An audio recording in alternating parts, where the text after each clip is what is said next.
Magandang araw! Narito ang madaling maintindihan na video tungkol sa pagpapakita ng mga bilang hanggang 10,000. Handa na ba kayong matuto? Tara na! Sa araling ito, ang mga mag-aaral ay inaasahang maipakita ang mga whole numbers hanggang 10,000 gamit ang iba't ibang estratehiya. Bago natin talakayin ang ating aralin, balikan muna natin ang pagsulat ng mga bilang sa simbolo.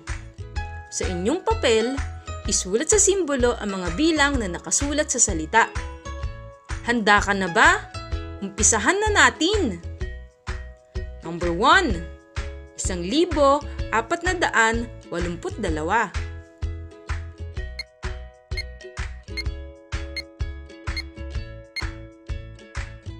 Tama! Ito ang 1,482.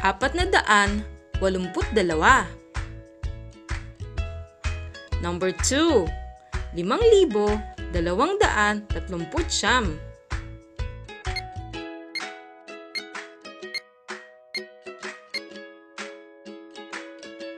Tama! Ito ang 5,239. Number 3. 9,006. Magaling!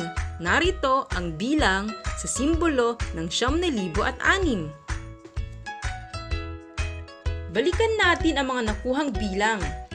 Meron tayong 1,482, 5,239, at 9,006.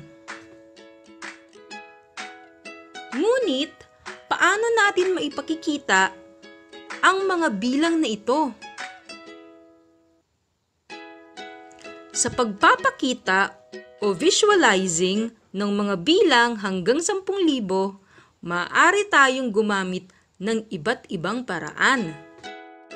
Maaring gamitin ang square. Ang isang square ay may katumbas na isa.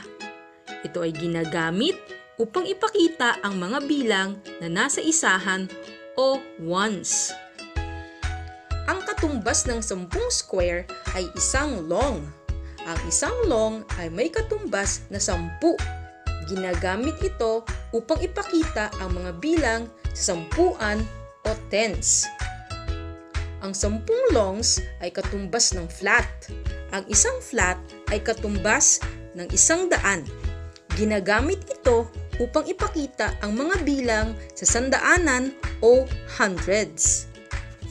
Ang 10 flats ay katumbas ng isang block. Ang isang block ay katumbas ng 1,000. Ito ay ginagamit upang ipakita ang mga bilang sa libuhan o thousands. Ito ang mga maaaring gamitin sa pagpapakita ng mga bilang. Gagamit tayo ng blocks, flats, longs, at square. Paano ginagamit ang bawat simbolo sa pagpapakita ng bilang? Tara at magsanay tayo! Gamit ang mga simbolong blocks, flats, longs at square, ipakita ang mga bilang na 1,482. Dahil mayroong 1,000 sa ating bilang, isang block din ang ating gagamitin. Sa ating sandaanan o hundreds ay mayroong 400, kaya 4 na flats ang ating gagamitin. Mayroon tayong 80 sa ating sampuan, kaya 8 longs ang gagamitin. At dahil may 2 na bilang sa ating isahan, 2 squares ang gagamitin. Kaya naipakita ang bilang na 1,482.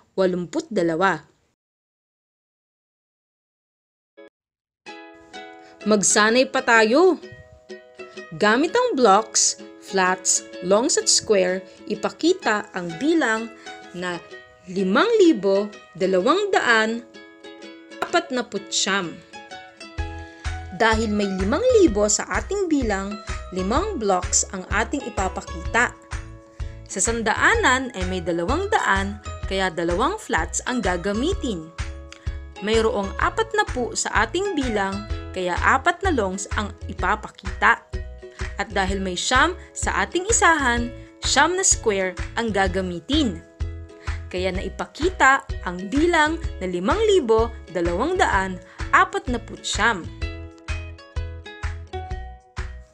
Subukan pa natin ang isa. Gamit ang mga simbolong blocks, flats, longs at square, ipakita ang bilang na 9,006.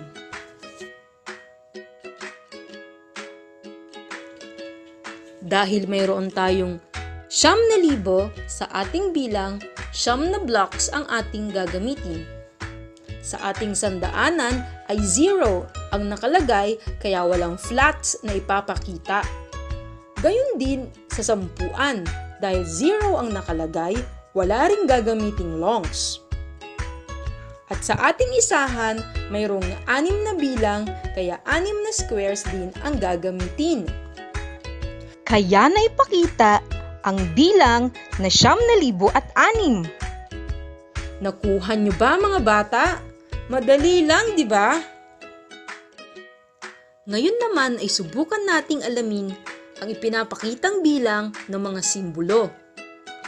Huwag kalilimutan na dapat ay magkakasunod palagi ang blocks, flats, longs at squares. Tandaan na hindi maaaring magkapalit-palit ng pwesto ang pagkakasunod-sunod ng mga simbolo. Magsanay na tayo! Ilang blocks ang inyong nakikita? Tama, 4. Ito ay katumbas ng 4,000, kaya 4 din ang magiging bilang sa ating libuhan. Ilang flats ang inyong nakikita? Tama, 9. Ito ay katumbas ng 900, kaya 9 din ang magiging bilang sa ating sandaanan. Ilang longs ang ipinapakita? 5. Ito ay katumbas ng 50, kaya 5 din ang bilang sa ating 10. Ilang squares naman ang ipinapakita? 7. Kaya ang bilang sa isahan ay 7. Ang bilang na ipinapakita ng mga simbolo ay 4,957. Subukan pa natin ang isa. Ilang blocks ang ipinapakita? Tama, 6. Ito ay katumbas ng 6,000, kaya 6 ang bilang sa ating libuhan. Ilang flats ang ipinapakita? Tama, 3. Ito ay katumbas ng 300, kaya ang bilang sa sandaanan ay 3 din. Mayroon bang longs na ipinapakita sa ating ilustrasyon? Tama, wala. Dahil walang longs, 0 ang ating ilalagay na bilang sa 10. Tandaan na kapag walang ipinapakitang simbolo, 0 ang ating ilalagay na bilang. Ilang squares naman ang ipinapakita? Magaling! 9. Kaya ang ating bilang sa isahan ay 9 din. Ang bilang na ipinapakita ng mga simbolo ay 6,309.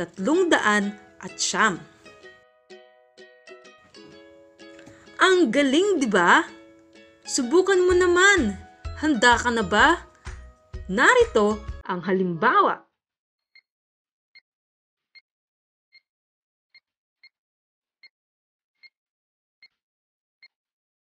Nakuha mo ba ang bilang na ipinapakita ng mga simbolo? Tama! Ang sagot ay 7,452. Subukan mo pa ang isa.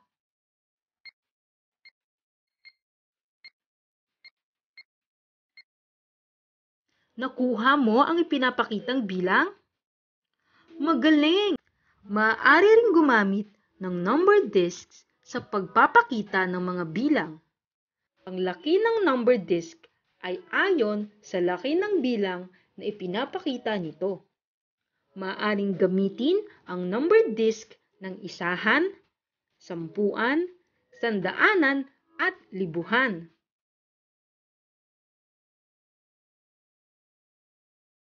Subukan natin sa halimbawa. Gamit ang number discs, ipakita ang bilang na 6,349.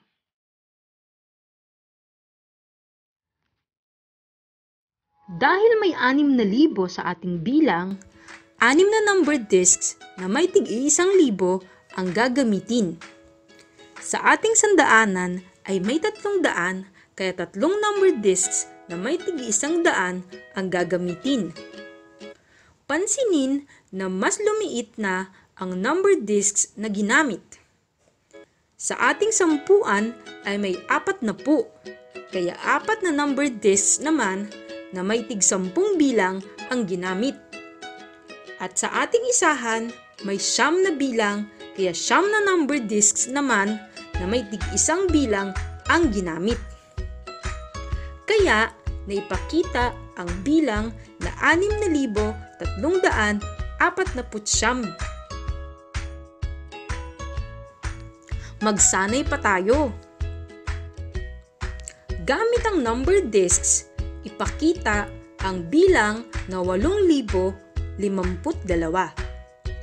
Dahil may 8,000 sa ating bilang, 8 number discs na may tig-1,000 ang gagamitin.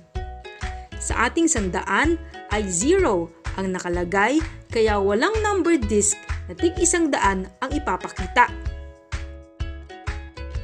Mayroong 50 sa ating bilang, kaya 5 number disc na may tig-10 bilang ang gagamitin.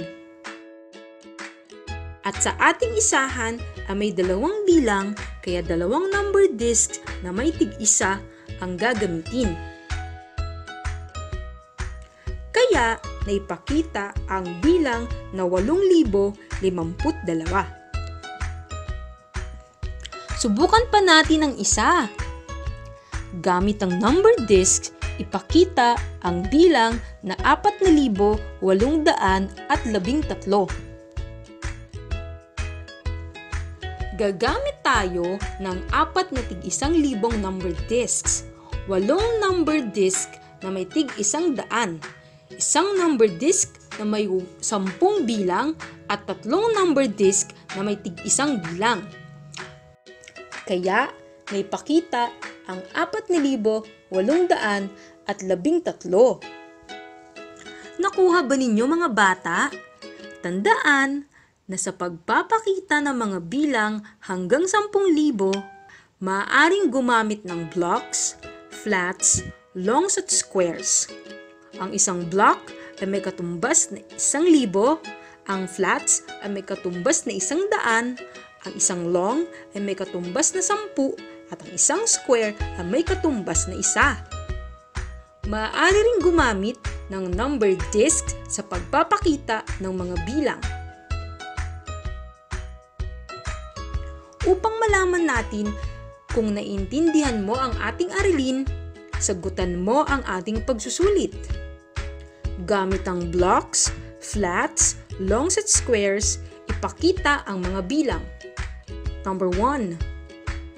4,327. Number 2.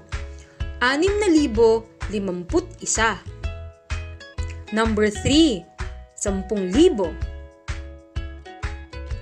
Gamit naman ang number discs, ipakita ang mga bilang number 4, 8,603.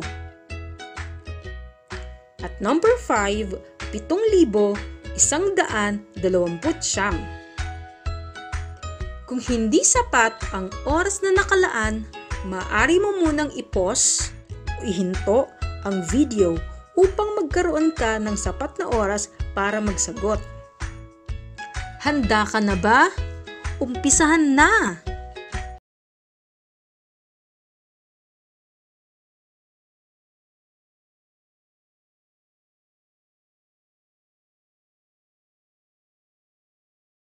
sagutan ang mga tanong sa bawat bilang. Sa number 1, 4,327. Ang ating ipapakita ay 4 na blocks, 3 flats, 2 longs, at 7 squares. Number 2, 6,051. Ang ating ipapakita ay 6 na blocks, 5 longs, at 1 square. Number 3, 10,000. Ang ating ipapakita ay 10 blocks. Number 4, 8,603. Ang ating ipapakita ay 8 tig-1,000 number discs, 6 na tig-100 number discs, at 3 tig-1 number discs. Number 5, 7,129. Ang ating ipapakita ay 7 tig-1,000 number discs, 1 tig-100 number discs, 2 tig-10 number discs, at 9 na tig-1 number discs. Nakuha mo ba lahat ang tamang sagot?